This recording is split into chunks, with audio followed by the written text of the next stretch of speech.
أعوذ بالله من الشيطان الرجيم. بسم الله الرحمن الرحيم.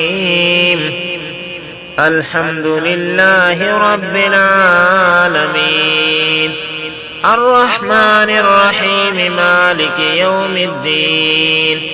إياك نعبد وإياك نستعين. اهدنا الصراط المستقيم، صراط الذين أنعمت عليهم غير المغضوب عليهم ولا الضالين.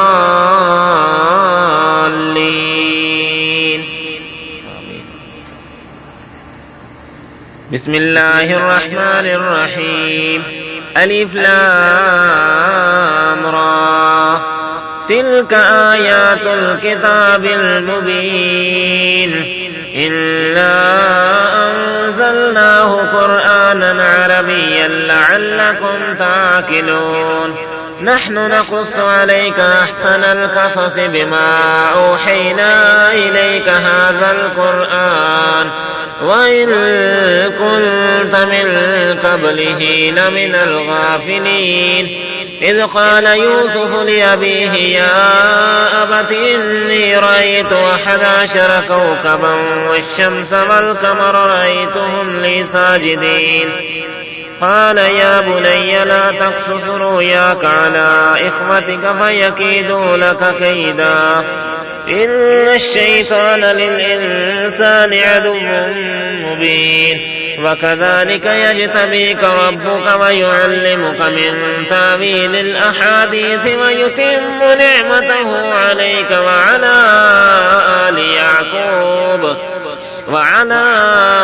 آل يعقوب كما أتمها على أبويك من قبل إبراهيم وإسحاق إن ربك عليم حكيم. لقد كان في يوسف وإخوته آيات للسائلين إذ قالوا ليوسف وأخوه أحب إلى أبينا منا ونحن عصبة إن أبانا لفي ضلال مبين. اقتلوا يوسف أو اطرحوه أرضا يخل لكم وجه أبيكم وتكونوا من بعده قوما صالحين. قال قائل منهم لا تقتلوا يوسف وألقوه في غيابة الجب يلتقطه بعض السيارة إن كنتم فاعلين. قالوا يا أبانا ما لك لا تأمنا على يوسف وإنا له لناصحون.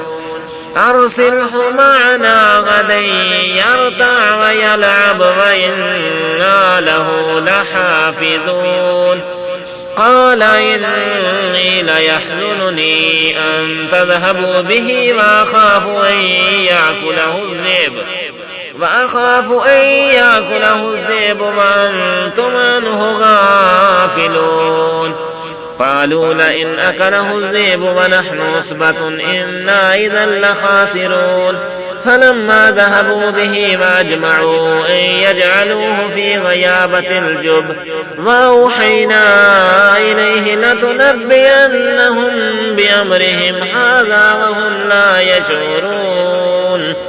وجاءوا أباهم عشاء يبكون.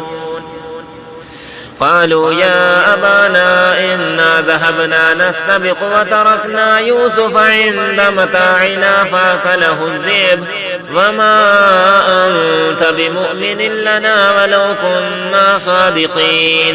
قالوا يا أبانا إنا ذهبنا نستبق وتركنا يوسف عند متاعنا فأكله الذئب وما أنت بمؤمن لنا ولو كنا صادقين.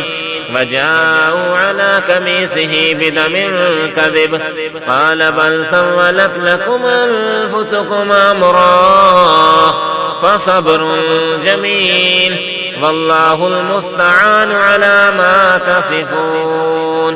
وجاءت سيارة فأرسلوا واردهم فأدلى دلوه قال يا بشرى هذا غلام وأسروه بضاعة والله عليم بما يعملون وشروه بثمن بخس دراهم معدودة وكانوا فيه من الزاهدين وقال الذي اشتراه من مصر لامرأته أكرمي مثواه عسى أن ينفعنا أو نتخذه ولدا وكذلك مكنا ليوسف في الأرض ولنعلمه من تأويل الأحاديث والله غالب على أمره ولكن أكثر الناس لا يعلمون ولما بلغ أشده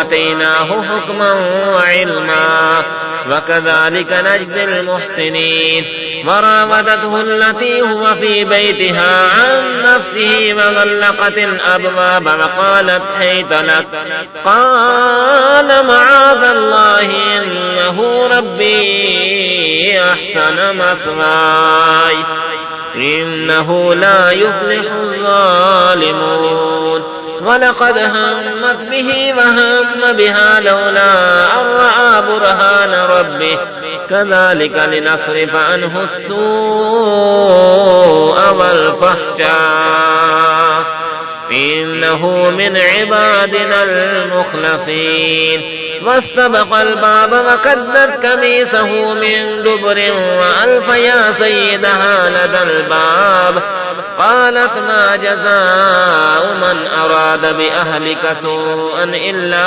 أن يسجن أو عذاب أليم قال هي راودتني عن نفسي وشهد شاهد من أهلها إن كان قميصه قد من قبل فصدقت وهو من الكاذبين وإن كان قميصه قد من دبر فكذبت وهو من الصادقين فلما رأى قميصه قد من دبر قال إنه من كيدكن إن كيدكن عظيم يوسف أعرض عن هذا واستغفري لذنبك إنك كنت من الخاطئين